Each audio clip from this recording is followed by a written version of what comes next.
Here are the thoughts that I've been sitting with as someone who was a big fan of Wicked Part 1, the movie. If you haven't seen Wicked Part 2, just scroll away, because I'm going to be talking about it at length.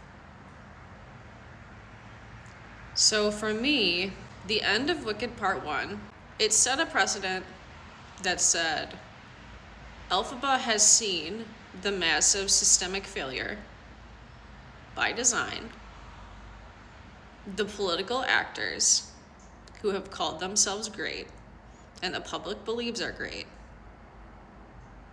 but are in fact reinforcing horrific entrapment and degradation of those who speak against them. She flies away. She makes a treehouse in the forest. She does acts that are seemingly revolutionary.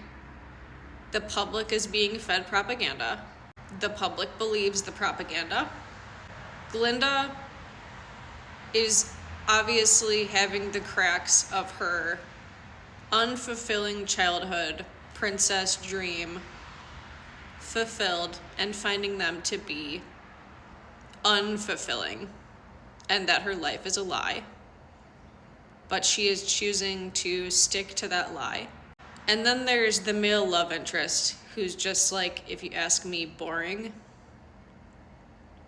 And I just don't buy his existence in any way, shape, or form, besides him turning into the Scarecrow.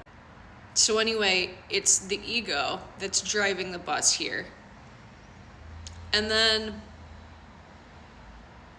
there's this idea that apparently after all of this time, where Elphaba embodies the Wicked Witch of the West, that she would just cave because Glinda is apparently a good enough friend to really think that she should go back and talk to the wizard. I just don't buy it. I really don't. I don't buy that Glinda is a good enough friend. And don't get me wrong, I understand their dynamic. I really do. I understand empathizing with the impossibility of neoliberalism, but here's the fucking thing. Neoliberalism is violent. And to ignore that makes you just as bad as overt fashionistas. 2, why would she go back? Why would she go back to the wizard? She knew what the wizard had to offer already. She knew that the wizard was more than happy to lie and lock up the people and lock up the animals. She knew that the animals were leaving in droves. She had this false hope still that Oz is something to fight for.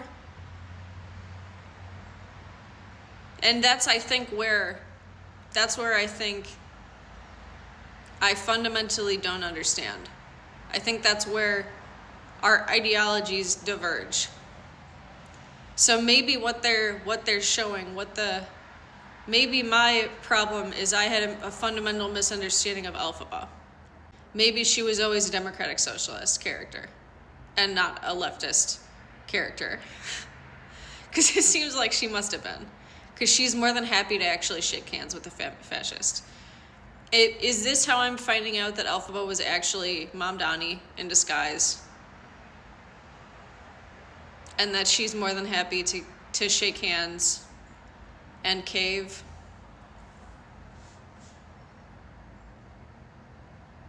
Here's the thing, when all is said and done, if we're gonna wholesale compare Oz to colonial capitalism, having Glinda in charge, the neoliberal in charge, does not change the fundamental systemic damage that Oz causes on the planet.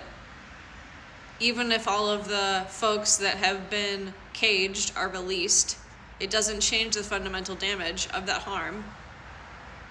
And I simply cannot relate to a character that would decide to leave and stop fighting and resign to the public's inability to learn.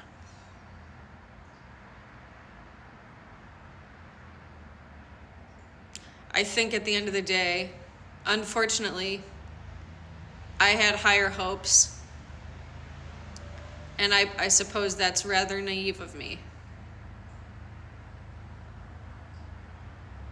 But I want people to understand that this neoliberal representation is just one interpretation of our events. Ones that are inspired by the 70s rather than what is possible for our actual future. So long story short,